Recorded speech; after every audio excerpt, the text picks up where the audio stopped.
Thank you. We were just talking about how exciting it is to be in person. For many of us, for the first time in 2 years. So, thank you all for being here. My name is David Ulin, and I am this evening's interlocutor. It's a word I love. I've been asked to introduce myself and Deborah Eisenberg, with whom I am delighted and honored to be in conversation tonight. In a few minutes, Deborah will give a reading. After that, she and I will talk about her work. I can't say which I'm most excited about. To hear a Deborah Eisenberg story is a rare and wonderful event in the universe, as is the opportunity of speaking with the author herself. I've been asked to introduce myself a little bit, which I'll do quite briefly, and then I'll talk a bit about Deborah and her work. I flew in yesterday from Los Angeles, where I've lived for more than 30 years. In that time, I've written books and I've reviewed them. I was the book editor and book critic at the Los Angeles Times from 2005 to 2015, and I'm now a professor of English at the University of Southern California, where I edit the journal Airlight. Before I go any further, I'd like to thank the Lannan Foundation and Martha and Jordan particularly for their hospitality this evening and for their perseverance in scheduling and rescheduling this event and for inviting me to be a part of it. This is, as we just discussed, the Foundation's first live event in more than 2 years. As it happens, please, yes. As it happens, in 2018, when I was in Marfa on a Lannan residency, I came upon and read a copy of Deborah's play Pastoral in the house where I stayed. In that sense, this is not our first Lannan-sponsored interaction, but this one is less serendipitous and also has been much longer in arriving. Originally, as you may know, we were scheduled to do this talk in April of 2020, but then the world imploded, and we were thrust into what I have come to think about as the slow motion apocalypse. Slow motion apocalypse, as it turns out, is a phrase that might apply to many of the characters and situations in Deborah Eisenberg's stories, which are marked by offhand, almost incidental beginnings and spiky images and metaphors. Way back, not all that long ago actually, just a couple of years, but back before I'd gotten a glimpse of the gears and levers and pulleys that dredged the future up from the Earth's core to its surface, I was going to a lot of parties. She opens Your Duck is My Duck, the title story of her most recent collection, and immediately we are drawn in. The key is that voice, at once discursive and piercing, like an acquaintance sidling up to whisper in your ear. The story is actually, the story is actually about a kind of isolation is as it should be, since for Eisenberg, the critic in me requires that I refer to her for the rest of this by her last name, that this story is actually about a kind of isolation is as it should be, since for Eisenberg, nothing is more alienating often than other human beings. I'd brought my computer, the narrator, a painter tells us, describing her retreat to the tropical enclave of her rich patrons. But maybe I could actually just not turn it on, and the dreary growth of little obligations that overran my screen would just disappear. This quality of disappearance or distance is one with which we have all grown familiar these last few years. As with so much, however, Eisenberg was a step or two ahead of us. Call it the anxiety of influence or the influence of anxiety, a subtext that has long illuminated her work. From her first book of stories, 1986's Transactions in a Foreign Currency, through Your Duck is My Duck, published in 2018, her fiction is, if not exactly skittish, then hyper-aware, edgy, not in the hipster sense of the word, but rather in an almost old-world way of being vigilant, on edge. First of all, she has said, nothing is conscious in my fiction making. I've never had an idea. I've never had a thought in my life. The paper has the thoughts. What she's describing is process, which in her case is nothing if not consuming. The 33 stories in her 5 collections have been produced at a rate of around 1 a year. Still, don't mistake this for uncertainty or inattention. It is rather the expression of an attention so heightened that it lets no one and nothing off the hook. Eisenberg is often considered a commentator on modern manners. Many of her stories deal with people at some distance, emotional or otherwise, from friends and families, from their partners, and even from themselves. In some other better auto, a middle-aged attorney dreads Thanksgiving at his sister's, where he will have no choice but to confront the echoes of his former failings and the insufficiency of his love. No wonder, she writes, one tended to feel so fragile. It was infuriating enough just trying to have contact with a few other people, let alone with all of one's selves. The power of such an observation is that every one of us has been there, that being older doesn't matter, that the same doubts and trepidations continue to apply. Equally essential is the inherent lack of sentimentality, Eisenberg's ability to pierce the essence of a situation in a handful of words. Oh God, reflects the narrator of Rafe's Coat, looking at the apartment she has recently packed up. How awful, that mirrored view of cardboard cartons, the reflection of pure desolation. At least I wasn't looking too awfully terrible myself, I noticed. Not too terrible, considering life and so forth. Somehow, I'd managed to change remarkably little over the years. There's something ironic about the turn here, but also something pitiless in the way it peels back and excavates the secret knowledge that exists beneath the surfaces of a life.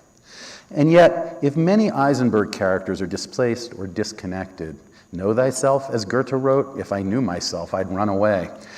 Such a condition is not only personal, it also grows out of politics, both individual and collective, not least the responsibilities of privilege and the divide between those with power and those without. A number of her early stories take place in Latin America, while much of her 2006 collection, Twilight of the Superheroes, explores American culture in the aftermath of September 11th. Do you know how I get the news here? A character asks in the shattering title story. From your newspapers? Please.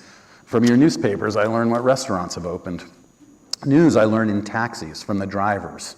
And how do they get it? From their friends and relatives back home in Pakistan or Uzbekistan or Somalia. The drivers sit around at the airport swapping information, and they can tell you anything. But do you ask? Here you're able to speak freely, within reason, of course. And isn't it wonderful that you all happen to want to say exactly what they want you to say? Just keep your eyes closed, panic, don't ask any questions, and you can speak freely about whatever you like.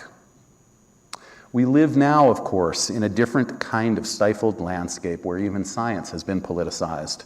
News is propaganda or conspiracy. Information does not illuminate. We no longer speak a common language. We no longer share a vernacular. The reality, however, as Eisenberg reminds us, is that we have been this way all along. Communication is always stunted, and language can be vague and imprecise, if not outright corrupt. Certainly, Eisenberg's characters represent a case in point. All right, declares the narrator of Holy Week. Yes, the planet is littered with bodies.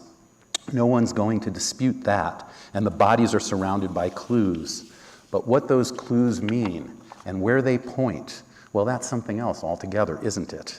What Eisenberg is describing is a loss of faith in narrative. At the same time, she remains aware that narrative or language are the only tools we have.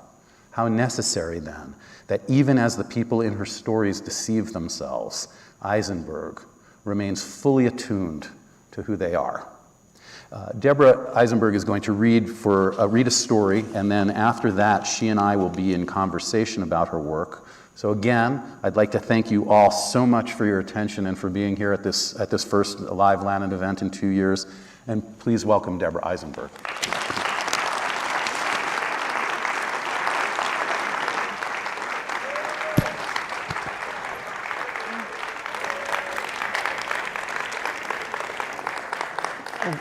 Thank you all so much for being here. And it's just, it's astounding, really, after all this time. I hope I can remember how to behave in public. And I do want to, of course, thank David for a beautiful introduction, and to thank the Lannans, who have been unbelievably patient and hardworking and have gone through hoops to get both me and David here. And it's just really, I mean, well, you all know after a couple of years, who would have thought it?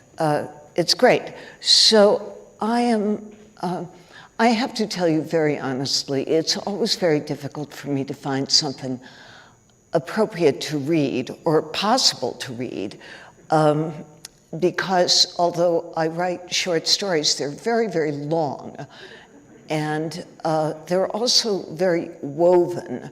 So I can't read a whole story, but it's very difficult, well, except for the one I'm going to read. And it's very difficult for me to pull any apart.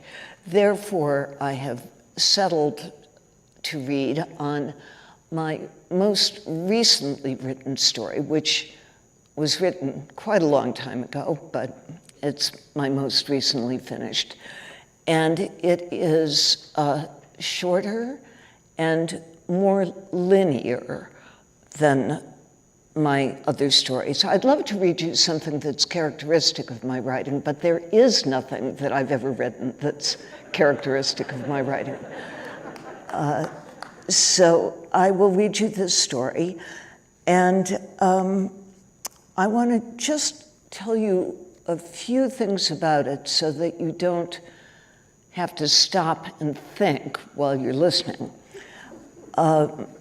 It is about a girl, 17-year-old girl, named Thérèse. And Thérèse is apparently she's some sort of worker. And in her case, it's, so-called unskilled labor. Something, maybe she stocks shelves or puts labels on things, something like that. And she seems to live in some kind of dormitory situation with other girls who do the same sort of thing that she refers to as housing. I think that's all I need to tell you. The story is written in little chapters, tiny micro chapters with titles, and the title of the story is The Third Tower. Thérèse. Julia found it in a pile of old stuff. She didn't want it, so she said she would give it to Thérèse. What was she supposed to do with that, Thérèse said. A beaten-up old book with nothing in it but blank paper. Well, you like to do handwriting, Julia said. Thérèse looked at the thing her friend was holding, then she reached for it. Julia laughed, and her black curls bounced. That night, Thérèse puts it away under her socks, her dear, neatly folded socks, and the next night, when she remembers and takes it out, it seems she has come to love it in her sleep and through the long day of work. Maybe she'll even take it with her on her trip. It looks like an ancient thing with its soft red cover. It looks like it has some tales to tell hidden in those blank pages. She runs her fingers over the thick, rough paper as if to awaken it. Train. Back in the day, railroad tracks crisscrossed the entire country, and trains sped morning and night to every corner of the great expanse. That's what Thérèse has heard. She thinks she's heard that. Or maybe it's a scrap from a dream. Or maybe it's just an error of her brain. Maybe there were no trains at all. Who knows? But what's sure is there's one train now, and it goes through the town where she lives all the way to the city, where the hospital complex is. Felix has hired a temp to cover for her. He's promised to keep her on when she gets back, one way or another. She's a good little worker, he says, but for now, the spells have gotten so bad they're slowing her down. When he arranged for her to go for the cure, He looked sad, she told Julia. Julia had said noncommittally. And it's true that Felix always has the same expression. Pretty much all the old people do, of vague helplessness, as though they've just entered a day full of the troubles they've spent the night dreaming about. But in any case, Thérèse is going to the city. Of course, they've all seen it a million times in movies and magazines. The brilliant air, the glistening towers and monuments, sailboats gliding from the serene harbor out toward the endless horizon, the gorgeous, gorgeously dressed men and women, the broad white boulevards, banks of flowers, grand restaurants, magnificent shop windows, great heavy strands of gems twinkling away on velvet. None of the girls from housing has ever gotten to go there until now, and the others are all jealous. Really, Thérèse says, do you want to go pitching over at random moments like she does? She'd trade any day, though maybe she wouldn't, actually. But she'll be their eyes and ears, she promises. The seats are so comfortable, even here in community class. There's a slight thrilling jolt, and her heart lifts as the wheels begin to purr against the tracks. This morning, Julia knocked on the door of her room and gave her a cardboard box containing a sandwich and an apple, so she won't go hungry on the trip. Actually, she's already hungry, even though she's just settled onto the train, but she won't open the box yet. Box. The word is shimmering and starting to glow. Thérèse reaches into her satchel for her book and the pen she stole from laundry when Kira wasn't looking. But she's too late to do whatever it was she meant to. The word has already exploded, and now what's left of it is just a hard, dry little wad. Box. She's sort of exhausted, as if she's awakened too abruptly from a profound sleep. And then there's just darkness. A tunnel, it must be. Now it's bright, and her town is gone. The rays of the sun slant at the sooty windows, moving this way and that, as the train crosses over a shining river of thick, rainbow-colored mud. But where on earth are they? Thérèse has never seen places like this in movies or magazine pictures. These towns where no person is to be seen, where the windows are broken or covered over with boards and plastic, everywhere heaps of rusted, rotted trash, and here and there a chair leg or part of an antiquated vehicle or torn, filthy doll sticking up from it. The desolation spreads out and out as if someone had tipped over a colossal container of wreckage. A tiny train moves through it, carrying a minuscule speck called Thérèse. It's cold, Thérèse realizes, and her speck self is speeding farther and farther from her friends. She holds the box Julia gave her tightly. Now there are woods and raked over fires, it looks like. More trash, an old boot, a ragged shirt. A few weeks ago at supper, one of the girls said she'd heard that a bunch of criminals had escaped from the prison complex. Could Thérèse be traveling through that part of the country? Fugitives. The word erupts from its casing, flaring up like a rocket, fanning out, fracturing the air into prisms and splintered mirror. Thérèse snatches up her book and pen and rapidly writes something down. She's sweating. She closes her eyes and takes a few deep breaths before she looks at what the book says. Uniforms, teams, prisoners and guards, shouting, clanging, blood and weapons. 2 civil guards stumbling through trees. They trip on twisted roots. They carry a heavy pole, one of the guards at each end. A man hangs from it, roped to it by bleeding wrists and ankles. She stares at the words. Horrible. Good thing she's headed toward the hospital. Maybe the excitement of travel is bad for her. But anyhow, her town is normal, a normal, busy town. The malls are filled with people shopping. Besides, those men in the woods, that was just a picture. The sandwich and the apple are eaten, and they have arrived. Thérèse brushes some crumbs off the empty box, folds it flat, and tucks it into her satchel, along with her good dress. She's brought her good dress, and her book, of course.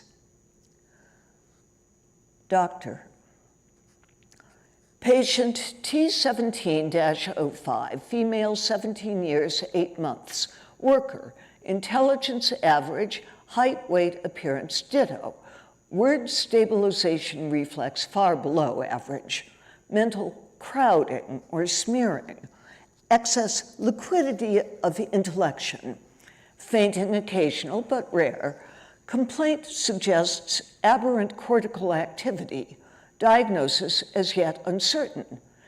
It is to be hoped that a course of repetition modification in conjunction with indicated elaboration suppressants, fuzz-offs the kids call them, can be devised to alleviate symptoms. Assessment. Tree, the doctor says. Thérèse looks at him, but he's studying the ridiculous-looking contraption she's hooked up to. Tree, please, he says. She thinks for a moment. Leaf, she says. The doctor, watching some dials, frowns. Apparently the dials have registered some questionable quality in her answer. She tries again. Shade. Just whatever comes to mind, the doctor says. Trunk, Thérèse says. Trunk, the doctor says. He sighs and takes off his goggles. It's important for you to say exactly what's in your mind, Thérèse, not what you think I want you to say. If I could wave a magic wand and make your symptoms disappear, I would not hesitate. Unfortunately, the process is more complicated than that, and we need your full commitment. There is no right answer. What I want to hear is your spontaneous response, the one that comes immediately to mind when I say the cue word. Any truthful response whatsoever is correct. All right then, he resumes, tree. Any truthful response whatsoever. She's pretty dizzy, actually, and now the word is really taking over, glowing and shimmering wildly as the air breaks up, and a breeze sends light and shadows tumbling through the garden. Inside the old-fashioned house there, a child deliberates over the instrument's keys. Released by the child's touch, the notes detach, wavering out the open French doors, 1 or 2 or 3 at a time, landing awkwardly on the leaves of the magnificent tree, where they teeter for a moment before evaporating into the diaphanous air. A delicate strain of music floats in their wake, like a fragrance. Piano, Thérèse says loudly. Excuse me, the doctor says. He peers at the dials, then thumps the machine and frowns at the dials again. Excuse me, he turns to her. You said, the music is evaporating now too, leaving only a phantom imprint on her senses, like the warm imprint left on a sheet by a sleeper recently arisen. Piano, was that your response, Thérèse? The doctor's voice paints rough black streaks over what's left of the melody.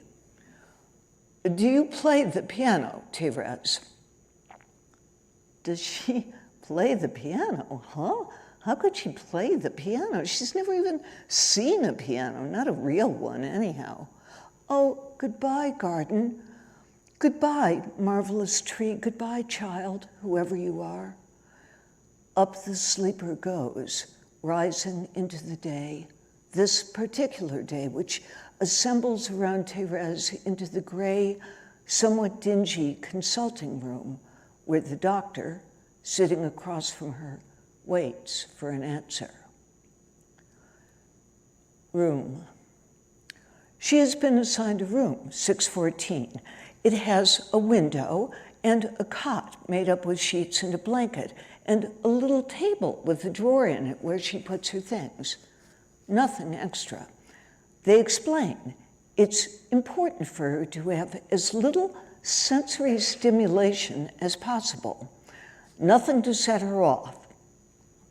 There's no mirror, there are no curtains on the window, just metal shutters that are kept closed to shield her from the glittering sound of the city, from the sunlight, from the mysterious moon. Her teachers said she'd grow out of it, but it's only gotten worse since school. Words heating up, expanding, exploding into pictures of things, shooting off into all directions, then flaming out, leaving behind cinders and husks, a litter of tiny, empty, winged corpses, like scorched gnats or angels. It's too bad about the shutters, though, especially because the train arrived here through a tunnel, just the way it had departed from her town. And then, in the station, she'd stood on a moving strip of something or other that took her straight into the walled hospital complex. So she still hasn't had a look at the city. For that matter, since the train arrived, she's hardly seen the sky. Forms. They sit her at a screen and she fills out scrolls and scrolls of forms, hundreds of questions. Her eyes and ears work fine. She's never broken a bone. Once at an Independence Day party in a housing, there were some strawberries and a few of the girls, including her, broke out in a bleeding rash. But strawberries are her only allergy as far as she knows. She doesn't take any medications, no alcohol, no tobacco, no recreational drugs. Yes, she gets her periods. They're normal, she supposes. They started about 4 years ago. No, she has never had a child. Obviously, in housing? What are they kidding these people here? How do they think that sort of thing happens?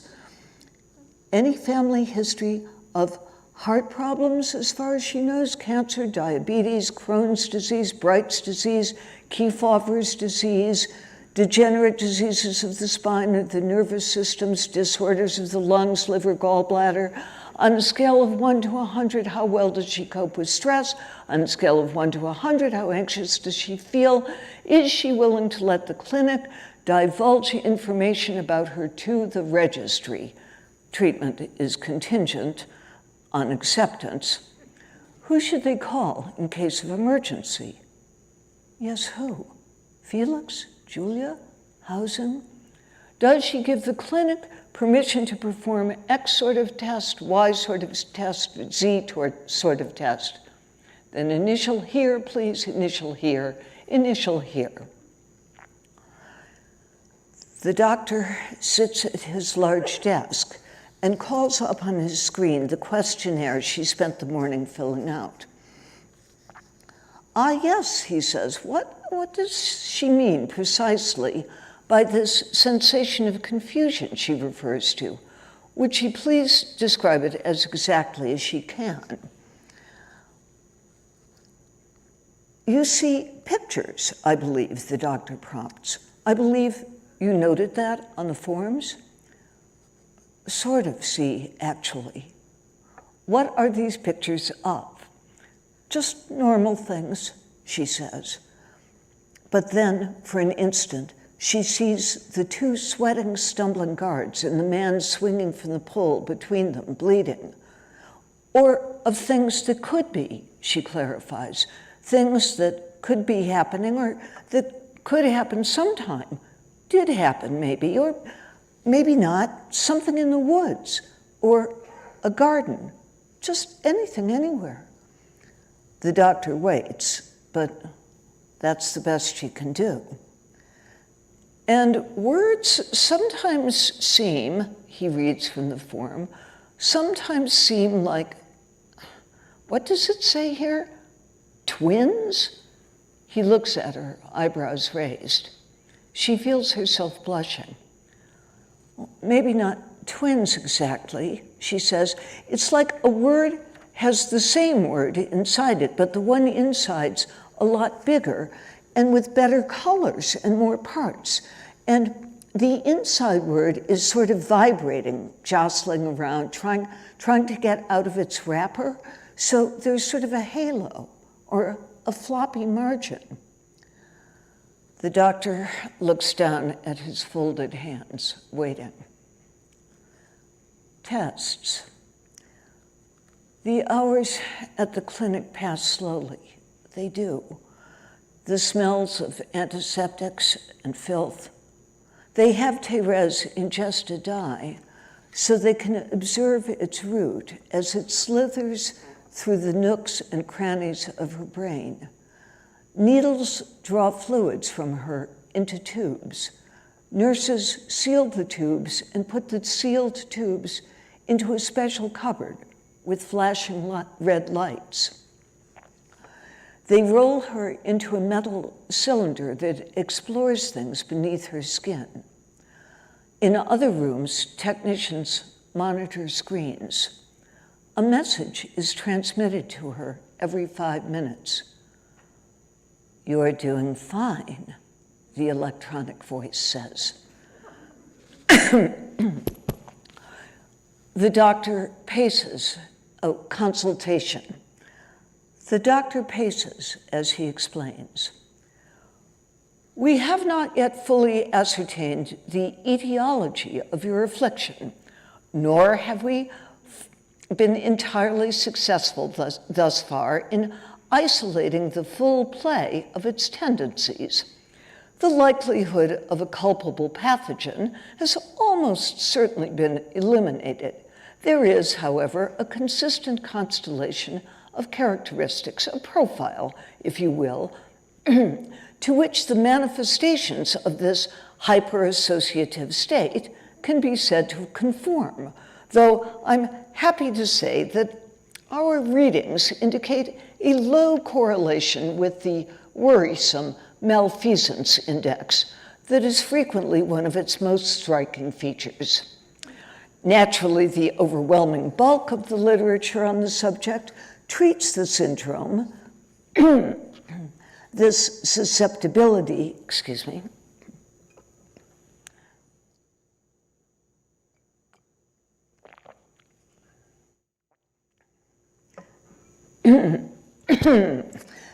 this susceptibility to excess or ambiguous substance as an imbalance of sort, a deficiency.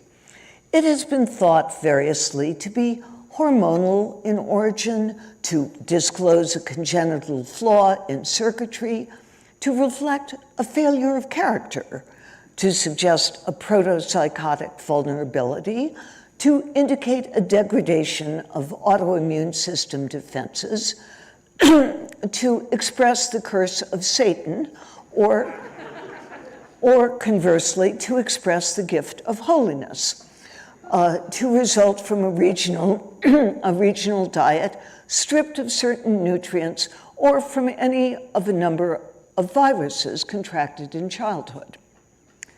We at the clinic regard it strictly as a physiological phenomenon, a sort of synaptic leakage, so to speak, and thus pristine, full of the moral stigma it otherwise often carries.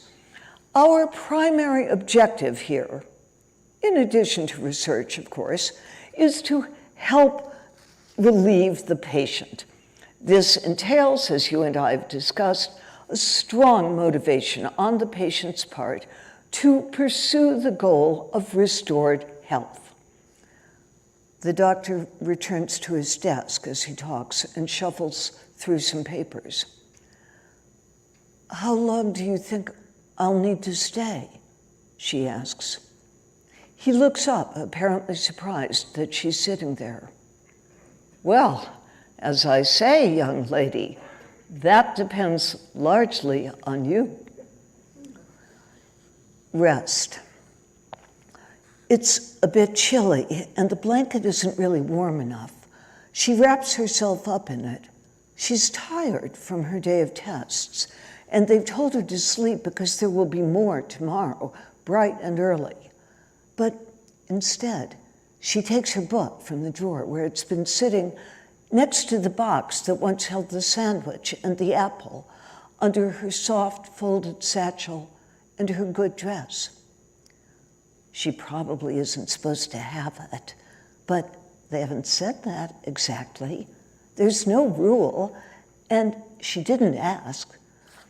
Though they did say that for her own sake, she should try to refrain from brooding on things. Not only is it tiring, it could adversely skew the test results as well. She opens the book just to admire again the lovely, thick, rough-edged paper. But then the air starts to shimmer. It splinters, splashing words and pictures everywhere, all whirling and glittering. She grabs up her pen.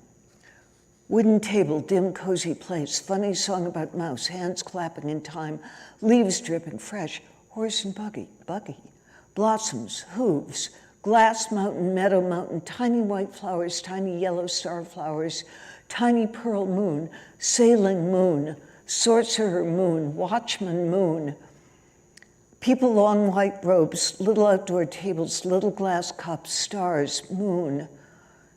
The pictures flow by, sparkling, dissolving, blending in their disorder, fading finally. She blinks and looks around at the stillness of the room, the mute shutters. She closes the book firmly and puts it back in the drawer. Maybe these pictures are memories that somehow became detached from other people and stray through the universe, slipping through rips in the fabric and clinging to whatever living beings they can, faulty beings like her. She draws the blanket more tightly around herself and snuggles into the thin pillow. Noisy outside, though, tonight. All that loud banging. Clinic life. They fit a metal helmet onto her, and the procedure room darkens for a moment. Or that's what Thérèse thinks when she wakes up with a dull ache in her head. In fact, they tell her, it's hours later. Treatment. The drugs have started. She's doing better on the tests. Tree, the doctor says. She shuts her eyes and breathes deeply. Take your time, the doctor says soothingly. Tree. She gathers all her powers of concentration. Tree, she says hesitantly. Good, the doctor says, looking up from the dial. Excellent, he pats her shoulder. Tired? You've been working hard. His approval emboldens Thérèse to speak. She has been working hard, she concedes, but all that loud banging at night keeps her up sometimes. Fireworks, the doctor says, national holiday season. The doctor reflects. A taxing week, but one with its rewards. Patient T716-05 is showing great improvement. She's a touching little thing, limited comprehension, but eager to cooperate. It's gratifying to think of the strides she's made with the help of treatment. He's looking forward to writing this up. It was only a month ago, after all, that her responses in the verbal identification tests indicated apparently almost hopeless ideation capacity. Piano for tree. Any answer is valid, of course. In fact, there's a certain proportion of the population with very slight surplus associative disorders who will respond quite spontaneously to tree with leaf or branch, even bark, even trunk. Yes, even trunk. But such responses are considered to be within the periphery. Such individuals are generally classified as normal. Piano, however, clearly extrapolated from wood, itself an outer sphere coordinate, tree, wood, piano, is far beyond the scope of what can be regarded as healthy. Failure to recognize the confines of words, the building blocks of achievement, to quote from his recent article on the subject in Neural Function Today, indicates an underlying degradation in the development and functioning of those node clusters that enable the brain to comprehend the world in which its proprietor organism finds itself, and puts that organism at risk of potentially dangerous misinterpretation of data. What if, for example, an organism were to identify a large obstacle in front of it as, for example, the foot of an immense tree, rather than correctly, as the foot of a giant prehistoric animal? Consider the possible consequences. There is, however, a strain of current thinking in the field that categorizes those rare individuals subject to pronounced hyperassociative disorders as in some way viable. Visionaries of the banal, as one pretentious colleague's paper on the subject styled it. The fellow won some sort of prize for that bit of foolishness, the doctor recalls. In any event, it has been demonstrated that productive work can often be found for such individuals. For example, in the field of branding.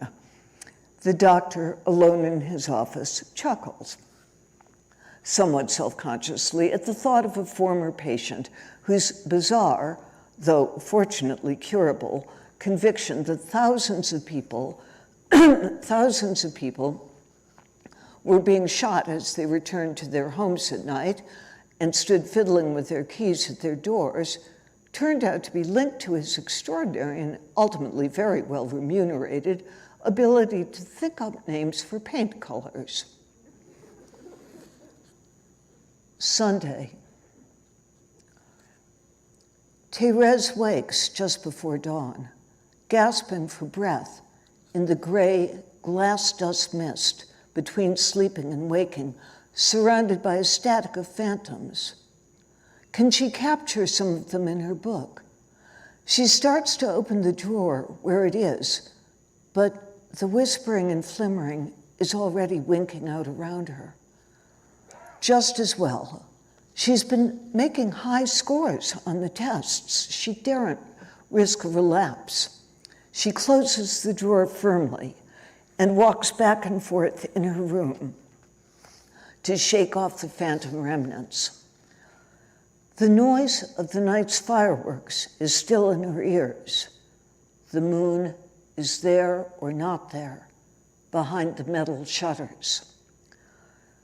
They've strongly suggested that she rest today, and that's just what she plans to do. She's calm enough now to fall back asleep, she thinks, and when she wakes up in the true day, she'll be careful to take it easy.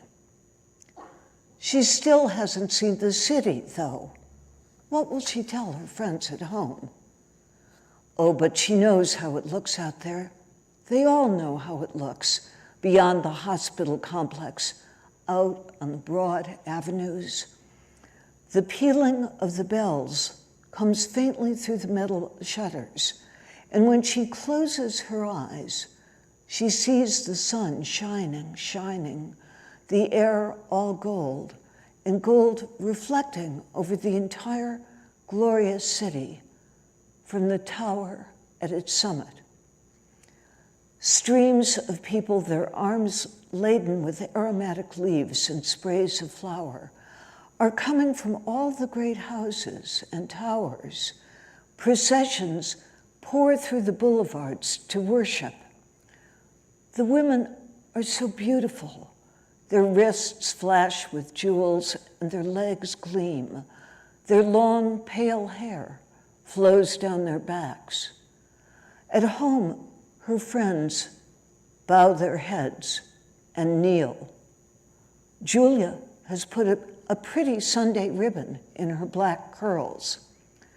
Thérèse thinks, we are grateful. Later today, the others will take their weekly salaries to the mall, as they do every Sunday. Earrings, nail polish, maybe a new game, a t-shirt, a treat. What would she get if she could be with them? Tomorrow, a new week will begin with more tests, and they say they'll be able to measure exactly how well the drugs are working. Thérèse opens the drawer in her table and surveys the tidy stack of her possessions. She tucks her book away on the bottom. A little dry crumb clings to the cardboard box. Do her friends at home still remember her?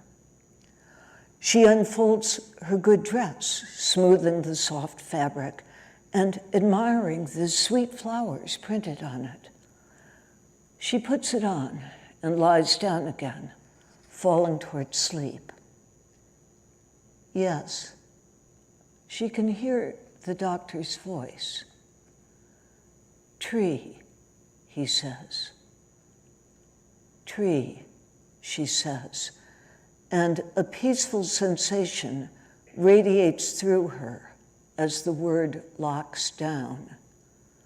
But then, for a moment, she feels her unruly heart, her skin, her neurons, the secret language of her body, sending evidence of treachery to the sensors and dials. All around her, behind the wall of locked words, hums the vast, intractable, concealed conversation. Coin, the doctor says. She closes her ears and strains to shut out the noise. Coin, she says. Tears of effort cloud her eyes. Good, says the doctor. Mirror. His voice is growing softer and more insistent. Mirror, she says, and her voice too is low and urgent.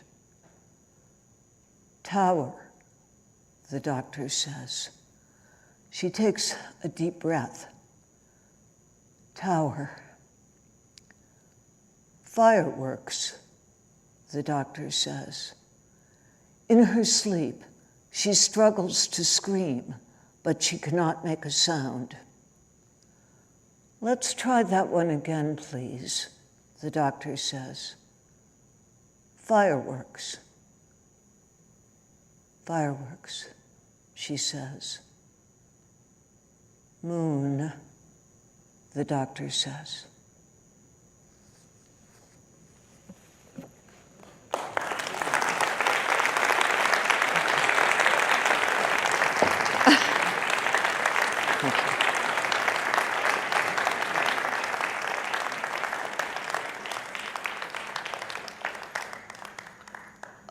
I think I'm supposed to be here.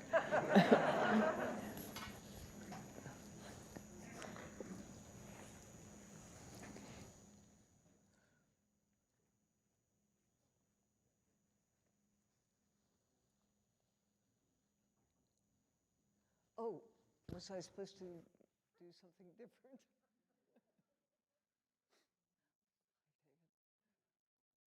Thank you for that great reading. Well, thank you. Thank you. Thank you. And we'll wait till they get that out, and I'll get some.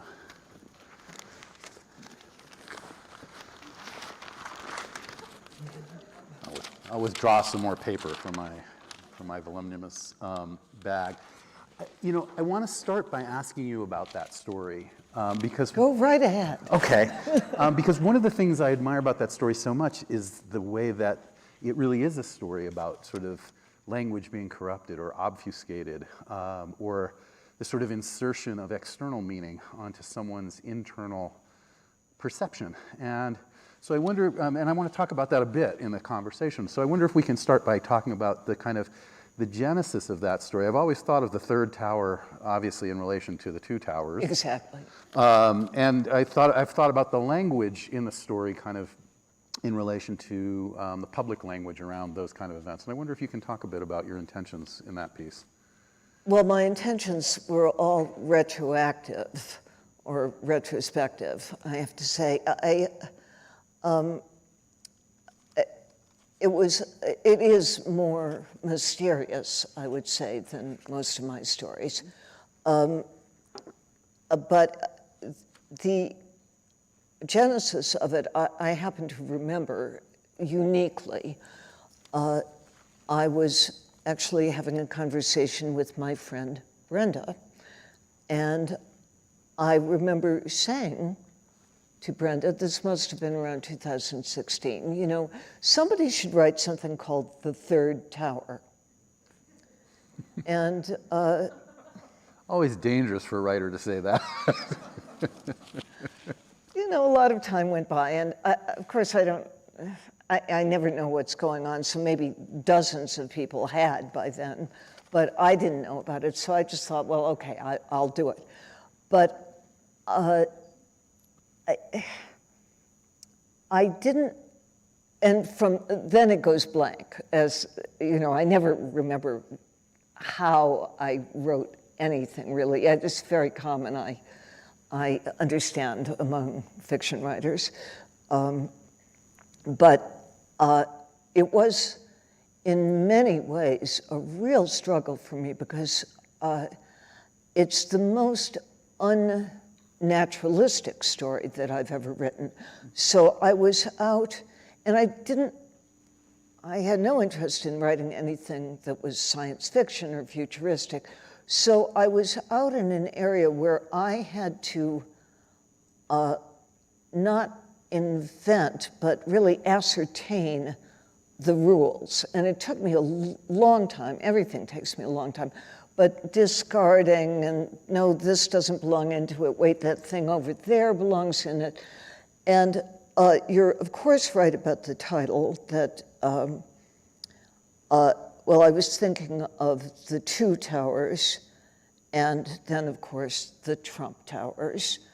But a tower is always, I mean, everybody wants to live in a tower, but towers are, you know, they're frightening, inherently frightening. They always imply domination or a protection from danger or boiling oil.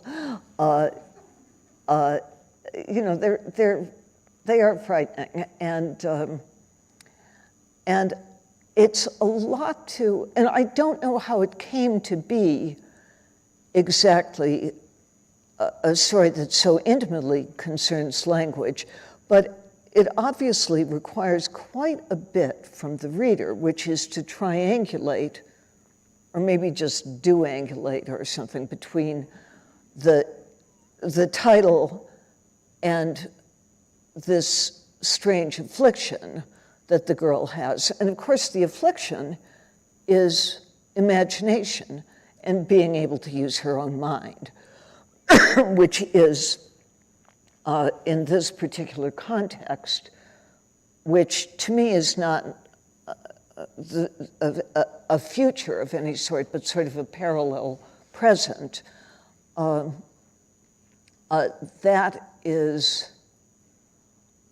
That's the thing that is not allowed, and is very much discouraged. And I do think that there is, a very direct correlation, well, obviously, between political purposes and the restriction of language, and power on the one hand, and imagination on the other. And I do want to say that maybe this was my vote for imagination and for art, because look where the adults in the room have gotten us. It's bad, we can't. I mean, can't catastrophically bad. It's interesting because I think it is mysterious, but one of the things I love about this story, and it's true of a lot of your work, but really pronounced here, is that there, as you say, there's triangulation or biangulation or however we want to call it. They're clues, and as readers, we have to be paying attention and picking up those clues. The story doesn't announce itself to us. So for instance, when she's on the train and there's darkness and then there's that rainbow-colored river, we have to be kind of thinking about a world of environmental degradation on the one hand. And when she gets the whole question of fireworks and what's actually happening outside her window, all of those things, and so it's all there. It reminds me, it's interesting that this story appears in the same book as your story Merge, which has one of my favorite questions, I suppose, that you've ever posed. Language, what does it clarify? And what does it obscure? Because it seems to me that both of the, and that story begins with two epigraphs, one by Noam Chomsky and the other by our former prevaricator-in-chief, about having the best words. And I think there's something so interesting about the interrogation of language as this complex process. Have you been is that something that has been kind of preoccupying you all along, or has that emerged or become more pronounced over the last 20 years or so of our public life? I really don't know. As soon as, public life has sort of eaten us all up. It's kind of edged out our private lives. And, to a degrading extent. And as soon as you're in public life, you're immersed in language problems. Just the way language is slanted. Everybody's coming from somewhere all the time, but the more political or public, even just public, the purposes are that surround us, the more flattened and pointed language becomes, language use. So I suppose the answer is yes, because certainly in this country, since there was a rapid acceleration of political and public domination of thought and ideas in 2001. Yeah. Well, yeah, and going back in some ways, I think, to the 2000 election, or even, well, we could go all the way back. Yeah, we could spend all night tracing it back, but yes, I completely agree. I'm curious about this, and I don't want to harp too much on politics, but I do want to talk a little bit about politics in the work, because you are a writer who engages politics in your work going all the way back to stories that, your first collection, dealing with stories about American influence in Latin America, sort of not just not just political imperialism, but also sort of individual imperialism, the relationship between the cultures of the haves and the cultures of the have-nots.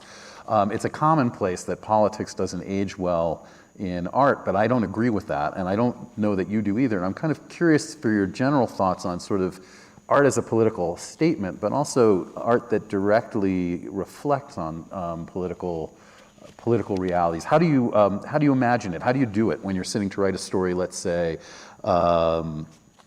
about one of these two stories, for instance, or even a story like your Duck Is My Duck, which is a story that takes place in a country where well-meaning Americans have planted eucalyptus as a cash crop and have caused a devastating cycle of drought and flooding that has destroyed the landscape that they wanted to save. Yeah, I've never thought about writing a political anything. And I don't think I'd be very good at it. If I started with an idea, I want to write a story that expresses X, Y, or Z a belief or idea, or even situation. I'm not interested in it at all. I have been, though, for many years, interested just personally in the strange dilemma of being the sort of clueless goofball beneficiary of systems that I don't approve of. And that does enter my fiction a lot, I think.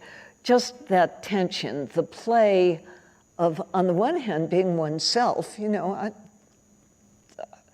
just a person, and on the other hand, I'm a taxpayer in a disproportionately powerful country that expresses in its actions one ideology. And so that's when if I go so far as to look in a mirror, I see me. But if somebody else is looking at me, somebody who's not almost exactly like me, they see my tax dollars. Mm-hmm.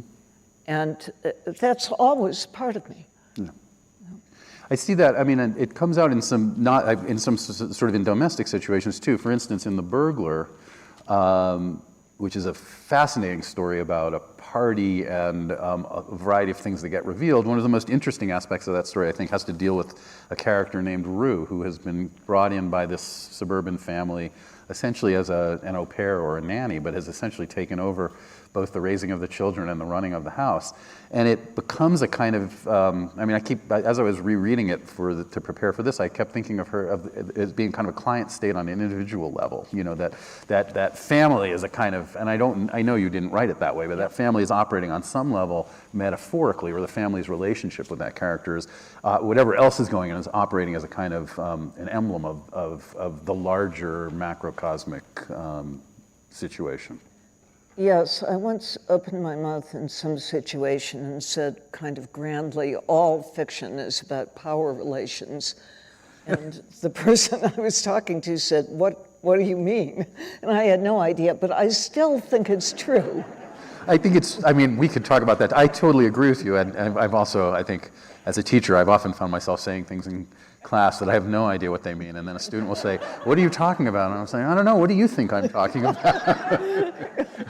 Well, think about it. Think about that. I want to ask about some stylistic things. I've been thinking for a while about the relationship of first and third person. And I've noticed again, as I was rereading your work, that in the first collection, almost all of the stories are in first person. I think only one is in third person. I think in that very first collection, Transactions in Foreign Currency, they're all in the first person. And then the first person is very rare throughout the rest of the body of work. And was that, I'm curious about about the move from first into third person, or beginning with first person as a writer in those, I'm assuming in that first book, in those early stories, what it offered you and what it didn't offer you, and what opened up third person as a strategy.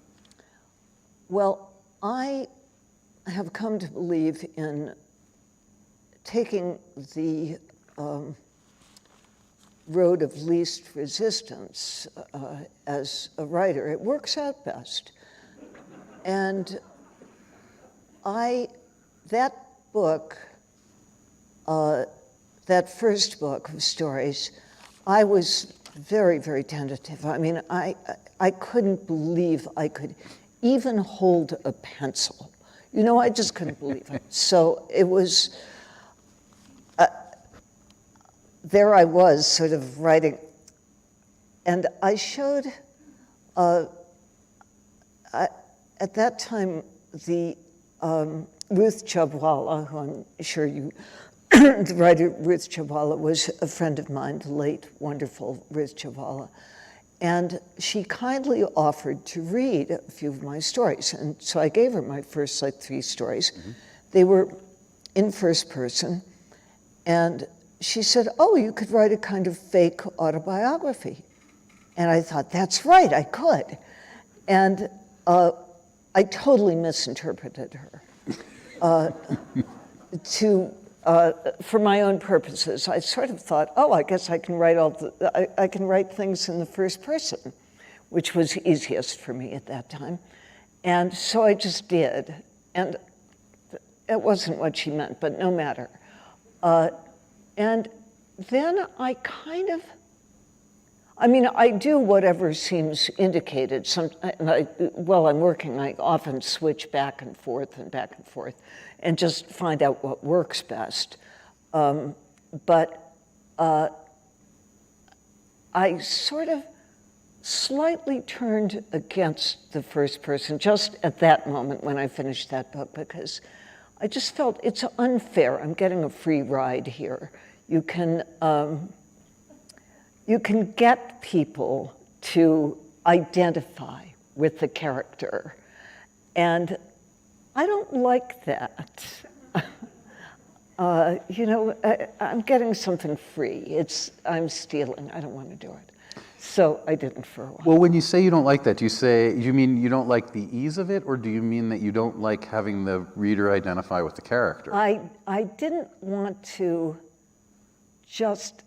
I didn't want to be ingratiating as a writer or a character. I just didn't want to do it. Right. Because what I love about many of your characters is that they test my identification, let's say, right? I don't want to say that they're unsympathetic, but they're wrestling with, let's say, their own sympathy to themselves. They're trying to figure things out, and that kind of thorniness of their existence. I guess what I'm asking is, do you think that is? I don't want to use the word easy, but easier to do in a third-person account where you're not so closely aligned with a first-person narrator? Probably, yeah. The other question, too, about that first-person notion is that you write stories that are, I think, elaborately cast. They often have vast casts of characters and fairly elaborately staged. And I want to talk a little bit about that in terms of theater. But before we go there, do you think that that feels to me more a function of the third-person stories? And I wonder, in terms of the first-person stories, is it more difficult or more, let's say, is the form less amenable to that kind of broad character range and that kind of that staging? I suppose so.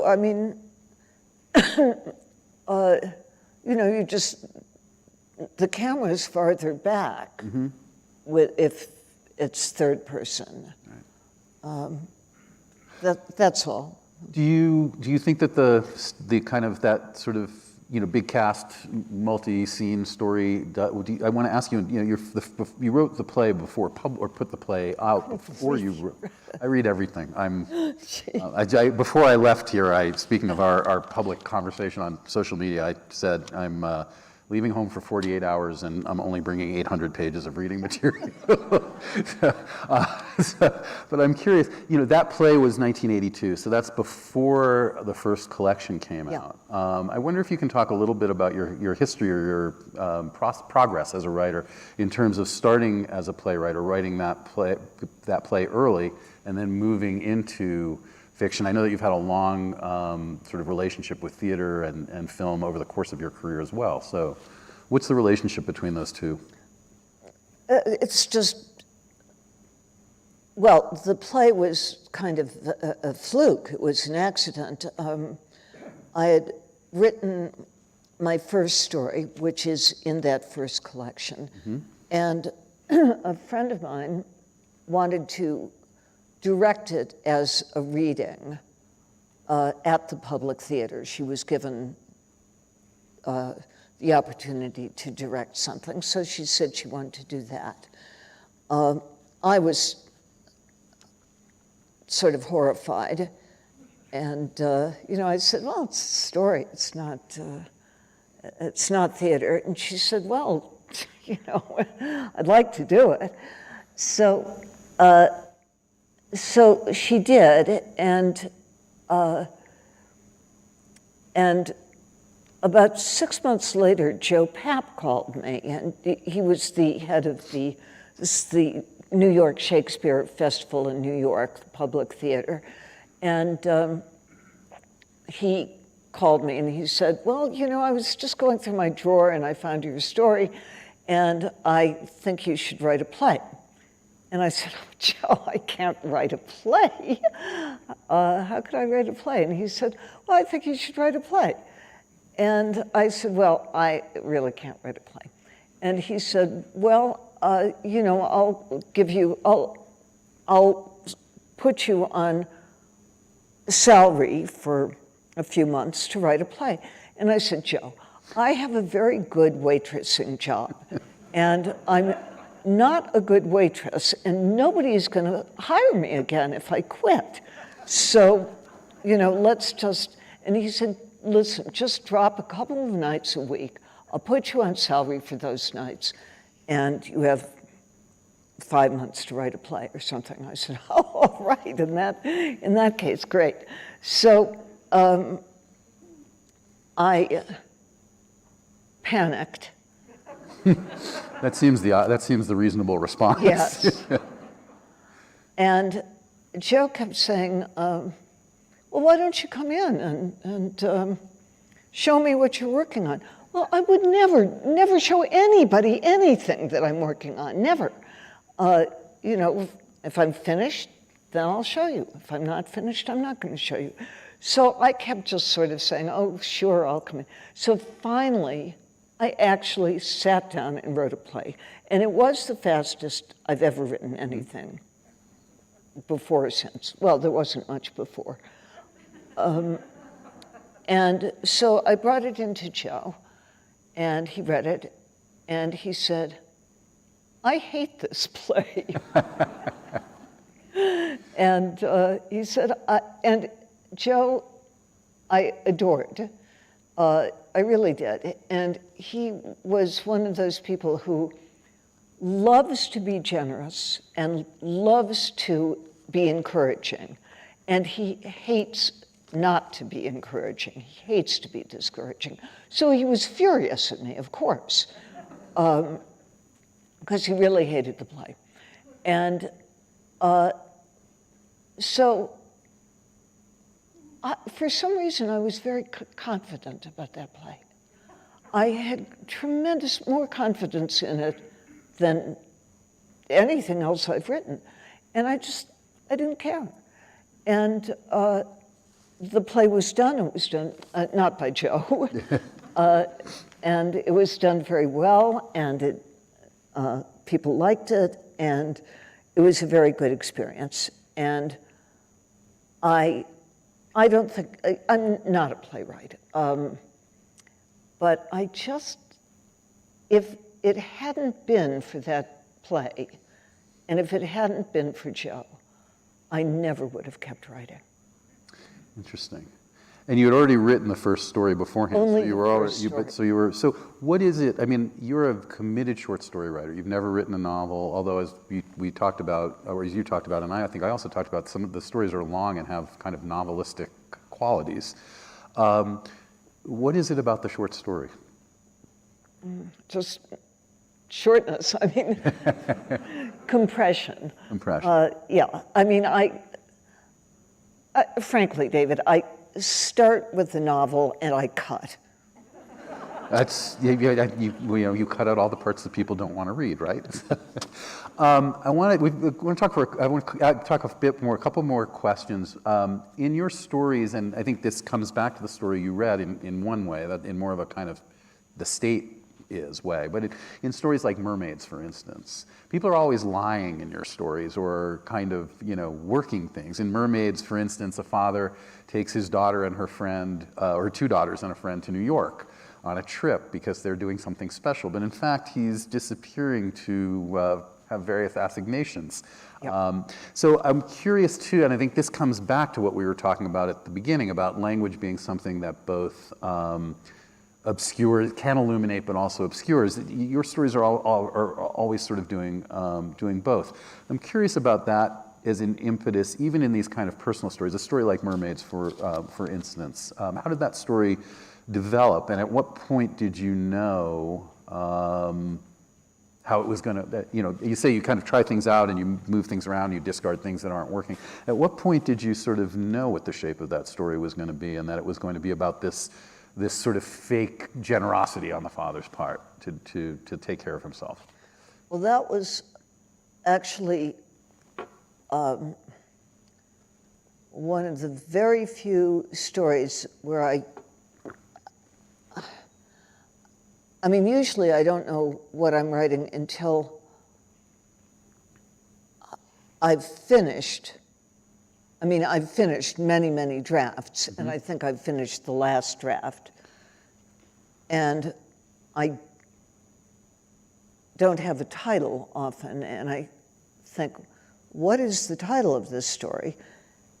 And then I realized that the story isn't finished if it isn't clear to me what the title is.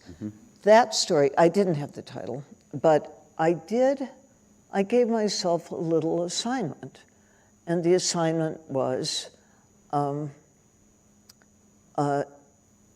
guy, a sort of suburban, upper middle class father, very conventional,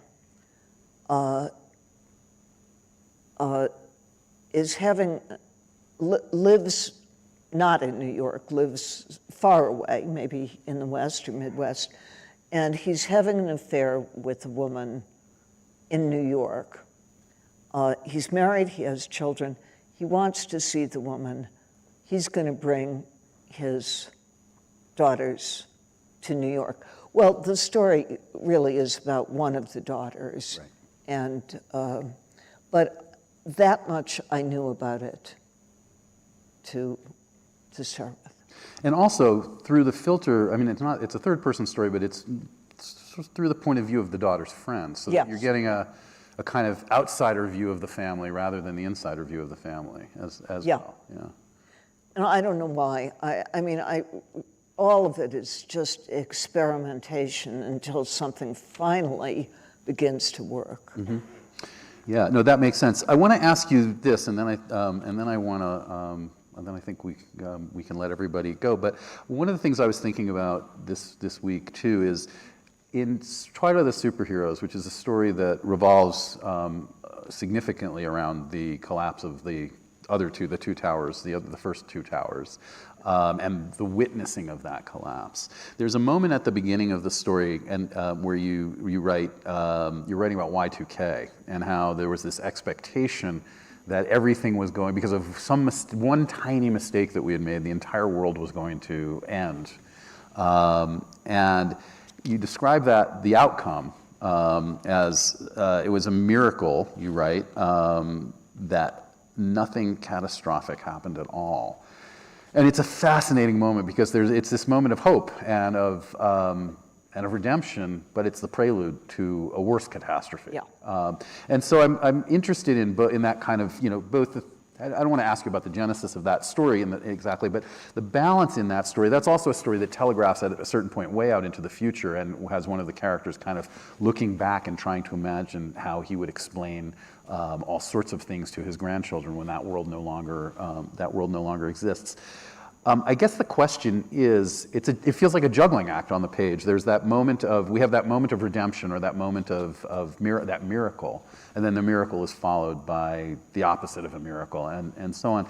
And I think maybe in terms of our current moment, our current crisis, not to bring up, well, we can spend the next 3 hours talking about that, but I'm curious about your sense of this kind of back and forth, this interplay between, on the one hand, the redemptive or the miraculous, or the thing that allows us to keep going, and on the other hand, this overwhelming weight of political and historical wrongdoing. That story also features a character whose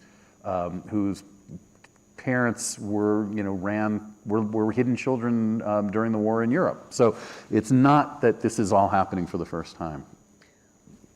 No. I mean, the wonderful feature of history, of course, is its unpredictability. And it's really full of surprises. And when people, I mean, I've always felt tremendously sorry for people who died in 1944, right, before the end of the Second World War. And I think of what a moment that must have been, the end of that war. Mm-hmm.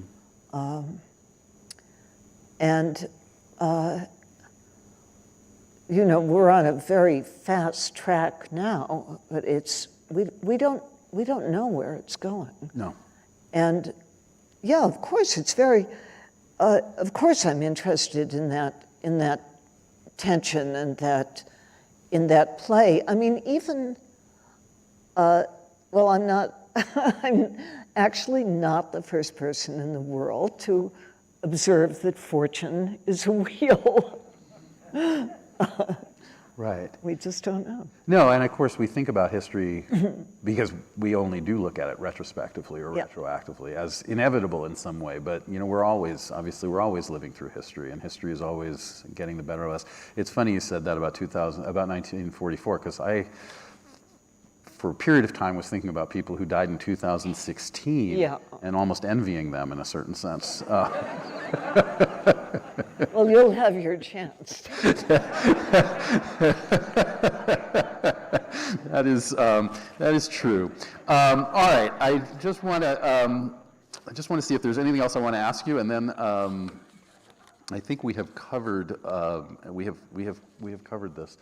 I really want to say thank you for thank you for all of the work over all the years, which has given me such pleasure, and thank you for this reading and this conversation. Oh, thank you, David. Thank you so much.